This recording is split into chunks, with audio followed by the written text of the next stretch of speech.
Okay, it's the Chris Gray Show. This is episode 2, I guess. I just want to give an update. I hope you're doing well. I'm sure you're doing great. It's been a great week. Lots of smart decisions being made already for 2025 and beyond. Um, I've had so many things come into my head this week about what to dump out of my brain about what's going on. But the main thing I've been thinking about is that I think it's still okay to just process for a little while. And I think I myself feel very tempted to try to deconstruct what's happening with our country and to try to make assertions about why things went the way they did. But I did read a very interesting thing on Blue Sky. Follow me on Blue Sky, by the way, at chrisgrace.com. I got one of those special Blue Sky handles because I put a little record in my DNS and blah blah blah is a little nerdy thing you have to do. Anyway, um, I read a post on there that was pretty scathingly accurate, I think, which was a sarcastic post that conveniently the reason that Kamala Harris lost was also my pet issue. And so I am slightly guilty of that because I do believe that Kamala significantly was hurt by misogyny and racism.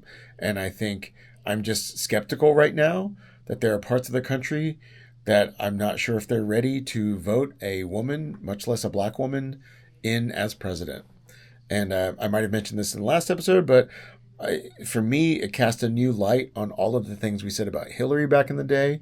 Um, that all these things we said Hillary should have done, that she should have made so many more stops in Wisconsin, Michigan, Pennsylvania. She should have really focused on the Rust Belt because it was swing states, and she should have really done all this and that. Almost everything that she should have done last time around, Kamala did this time around. So anyway, I'm falling into the same trap, right? This is my pet issue. I think it's racism and misogyny, and other people think it's that the Democrats cozied up to the Cheneys too much, and blah blah blah. Um, I will say that this the one thing that is not my pet issue that I do think maybe was a big factor was just the fact that there wasn't a primary in the sense of the primaries are sort of like the regional playoffs. And so there is a nastiness to them. There certainly has been in previous Democratic primaries. But there's this playoffs type atmosphere where you pick a side, you buy a t-shirt for somebody, you vote for them in your primary, and then they lose, and then they throw their weight to somebody else, and you get to know these people over 3, 4, 5, 6 months in a way that you get invested in them, either as supporting them or as them being your enemies, but you get emotionally attached to candidates in a primary in a way that you might not get by just having a vice president take over in August, relatively last minute, and then Kamala having 100 days to sell you on policies, emotion, brand, being funny, being smart, being a great leader, you know, being too left, being too right, being too woke, being not woke enough, all compressed into 100 days. So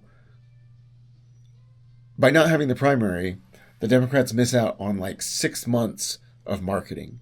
Okay, so this is something I didn't think about before, but I am like, maybe that is a problem because it seems to mostly be about marketing. And also, Kamala basically had 100 days to brand herself versus a what, like 8 year long propaganda machine that's propping up Trump, at least to his base. So yeah, I still don't know what the real reason is, but I am loath even there to maybe jump to so many conclusions. And I also question, why is it so important to us right now to, honestly, why is it so important right now to figure this out? And I think the reason for a lot of people why it's so important to figure out right now is because right now is when they can grab you again for the next month to get more clicks and get more viewership, and for all the Democratic organizations texting me to get more money.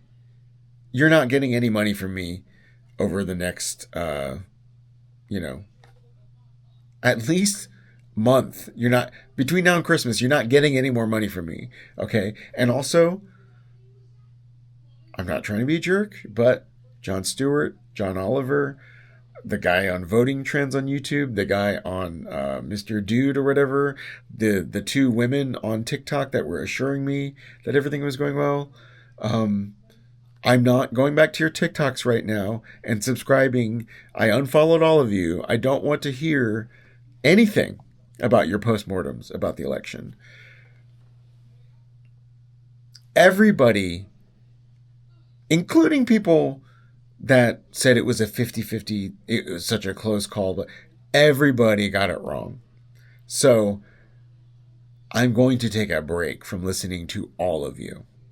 Okay. Just wanted to say that. But yeah, I've just got so much other stuff like flowing through my mind every single day.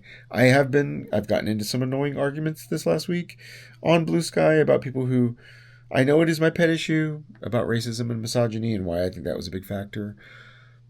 And what I've heard from a few people is, well, if it is racism and misogyny, we can't do anything about that. So why don't we work on the things we can do? And I think some of these people are mistaking racism for blackness and Asianness, and they're mistaking misogyny for being a woman. So you're right, we can't do anything about Kamala being a black and Asian woman, but we can do things about racism and misogyny. We can call them out. We can educate people. We can do whatever. We can be forceful. There's things we can do about them. So no, we can't change the like essential conditions of a person's being, but maybe we can approach it differently. And to be honest, if we had a way of knowing that you can't run an Asian woman or a black woman to be the president of the United States and win Michigan, Wisconsin, and Pennsylvania. Personally, I would rather know and adjust accordingly than to try to be such good students and try to push a rock up a hill that's too steep to push the rock up in the first place. At least now, this year, 4 years from now, 8 years from now. I think people that are marginalized don't want to live in a world where we just pretend that if we're just good enough, we're going to make it. We can try, like, we're good at being people that set obstacles aside in our mind and really work hard. But at the same time, sometimes you don't want to kid yourself either. Now, I don't think it's that severe, but I'm just saying, because I think it is certainly harder for certain people, but I wouldn't go so far as to say it's impossible. But it might just mean that, like, maybe resources should be focused elsewhere. Maybe certain other states should be targeted because they're more flippable. Possible that maybe Georgia is more flippable than Michigan next time around. I don't know. I'm not a political scientist. But I do know that skipping past the idea of racism and misogyny affecting the election just because other problems are more tangible to work on in the short or long term feels erasive to me as a person who is not white. Finally, last thing I wanted to say this week is, like, I'm in a real struggle right now where I'm trying to figure out a really basic question for the next 4 years, which is, should we, or should I, be nice to people that voted for Trump? That's it. That's the whole question. Because there's certainly a part of me that does think actually, like, I don't necessarily, I don't know how to phrase this. Like, it's not that I don't fault someone for voting for Trump, but I do believe that if somebody grew up in a mobile home in Alvin, Texas, and which is a place that my family had a business, and I know a lot of people there, and every person around them believes that immigrants are ruining the country, and you grew up from age 2, 3, 4, 5 years old surrounded by people that support Republicans and Sarah Palin and George W. Bush and every progression that led to this moment, I don't know if we can reasonably expect people to rise above that. Certainly not in numbers significant enough for us to like flip districts, counties, cities, states when they are inculcated in these beliefs by so many people around them. And probably we have some beliefs on our side as well that we absorb through the people around us. Now, I'm not saying that a person in those situations can't happen to read like some book that changes their mind or sees something. I will say I'm really skeptical that they can see enough TikTok posts where somebody yells at them that they change their mind, right? Now, for me, I grew up in Houston, Texas, and I've spent a lot of time in Alvin, Texas, and other places like that. But I was a gay Chinese kid, and I was fat. Like, I was never going to fit in where I grew up. So I knew I didn't have access to being part of the fabric of these communities. I was never invited to those barbecues. So there really was no choice except to carve some other path, right? So it was never on offer to me to just believe the status quo because I was getting called chink half the time, you know? So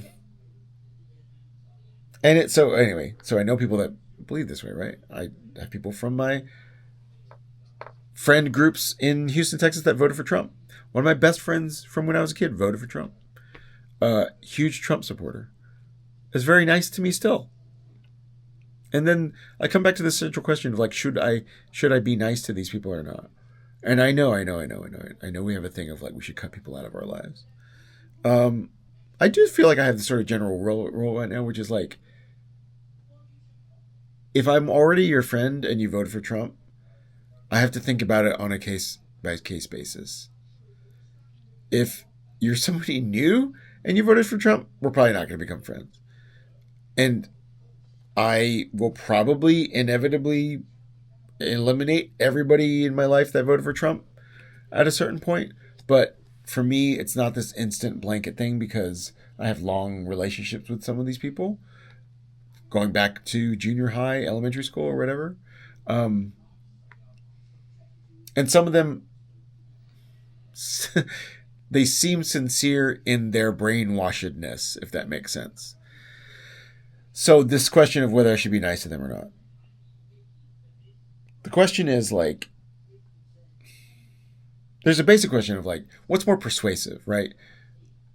Is it better to be nice to them because like I exist as a gay Chinese man and maybe I humanize the face of, hey, these policies that you're voting for, they hurt people like me, right? If I remove myself from their bubble, does it make it easier for them to dehumanize the people that these policies hurt? Now, I'm not talking about people that like just want to troll me, right? Like, I don't believe that we need to stay on Twitter just to be on Twitter so that we can get mad at all the insane people that are mean and horrible and cruel on Twitter, right? I fully support everybody just leaving for blue sky and blocking the shit out of everybody that bothers them. I'm talking about the people in your life that are just like, hey, it's not going to be so bad, blah, blah, blah. I know what you're thinking. I'm just trying to talk through this idea of what's better for us in the end. Is it better for us to shun these people and, really shame and demonize these beliefs? Or is it better for us to try to use ourselves to, and by the way, I have the privilege as someone who's not like relatively threatened because I live in California. I'm a man. I don't have direct issues with reproductive health. I'm a cis man, so my gender identity is not threatened. So in some ways, I have the luxury to be a person that talks to these people. I know some of you can't. But maybe I shouldn't retreat to the same level because I don't have the same level of risk. And a straight cis white man has less risk than me. Maybe they should be talking to these people. I don't have the answer to this, but it is something I struggle with. And I think that on social media, I am incentivized to be glib about this stuff. To just be like, yeah, just cut them out. Here's a meme about how, the paradox of tolerance shows that we shouldn't be talking to these people. But then in the real world, I just think I have this maybe perhaps misguided idea that maybe we can talk to them. And yeah, I think the more I say it out loud, the sillier it sounds. So then I just think, oh, maybe should we just be like, fuck them? It's a dangerous thing to say because we got outnumbered this last time. So we're not really in the position currently to just be like, fuck them. You know, a month ago we were just like, yeah, most of the Trump supporters died. They're old. It's this new generation, Gen Z. They're so left. And all the women, because of Roe v. Wade, we're going to vote them out. We've got the numbers. We always felt like, oh, the moderates and the liberals and the leftists, we have the numbers. We just got to do the turnout. Got to get them out to vote, right? And now it's like, oh, do we have the numbers? We probably still do, but they didn't come out this time around. Finally, I just want to reiterate, I'm still so torn on this. The Democrats want to be such good students. Everybody wants to pretend like it's West Wing, and that if we just talk to people intelligently about the issues they care about, that's how we're going to win them over. And it's like, there's all this debate about like, oh, the Democrats were too woke. I mean, there's insane viewpoints that like Kamala talked too much about trans rights. And then she also cozied up to Dick Cheney. And she was too Republican. Do we think that the people that voted Trump give a shit about any of that? That like there were significant numbers of Trump voters who won the popular vote. That there were all these Trump voters that were just like, man, if only Kamala had spoken to us about the price of groceries or had talked about universal basic income or whatever. Like just the idea that there was any policy that she could have talked about that would have persuaded. I find that just so specious. I'm very skeptical of that. To me, it's like maybe it's just that propaganda works. Intense, repetitive propaganda over years eventually works. Especially helps you frame things in a certain way. And that's what we're battling. Like, you can experience this when you're on Twitter, which is, you can be in the happiest mood you want to be in, and then you go on Twitter, and you end up subjecting yourself to a death by 1,000 cuts of like all these awful thoughts and ideas that are on Twitter, all these terrible responses to people. And I think whenever you encounter these things, you can resist it.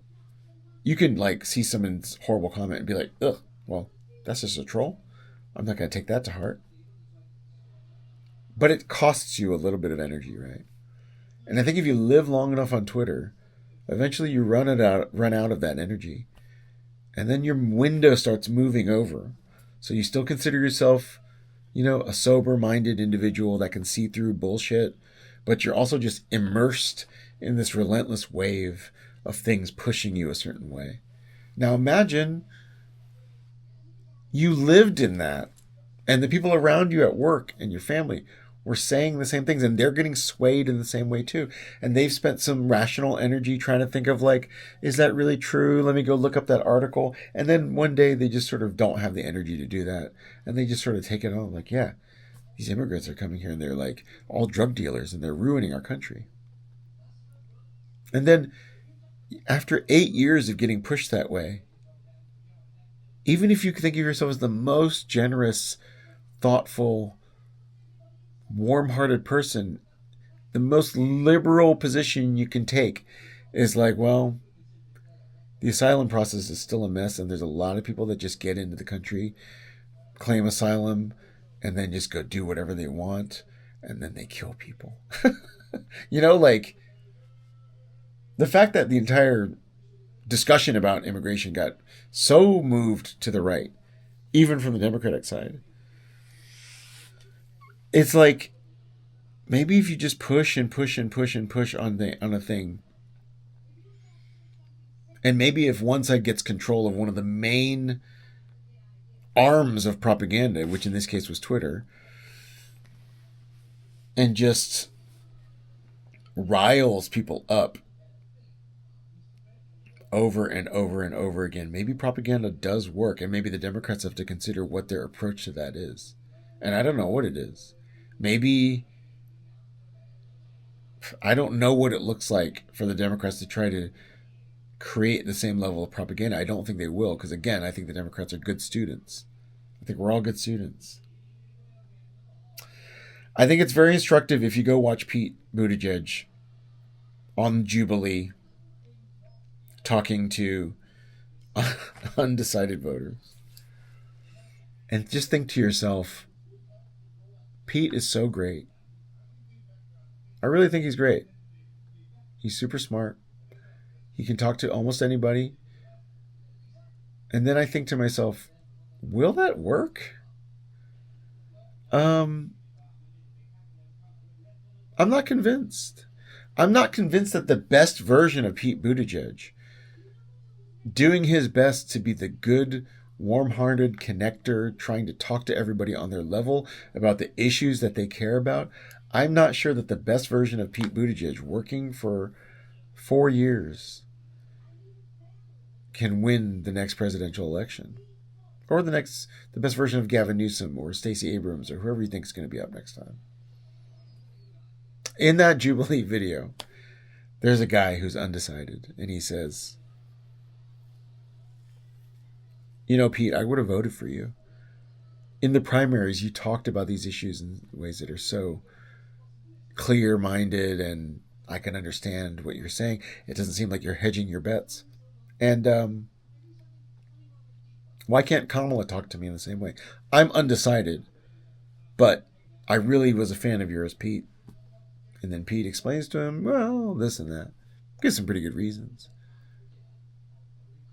Kamala Harris might be subject to other frameworks and contexts that don't allow her to be as freewheeling. Also, once you become the official candidate, you are not as free as Pete is, as being this like advocate that's just wandering on his own into Fox News offices and speaking. And Pete's very persuasive. And this undecided voter who likes some of Kamala's ideas but doesn't want to understand why she can't speak more directly about it, and really liked Pete and was going to vote for Pete in the primary.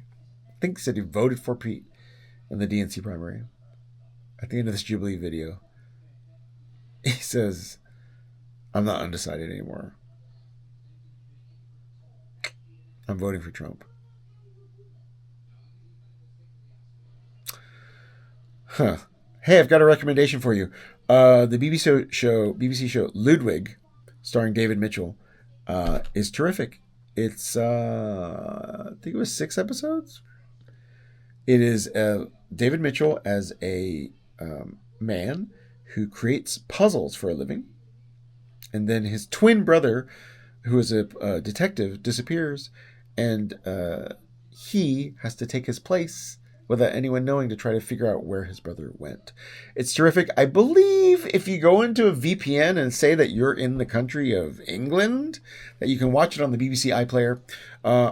It's terrific. Very much recommended. And that'll be my recommendation for this week. I hope you're doing well, and I'll see you next time.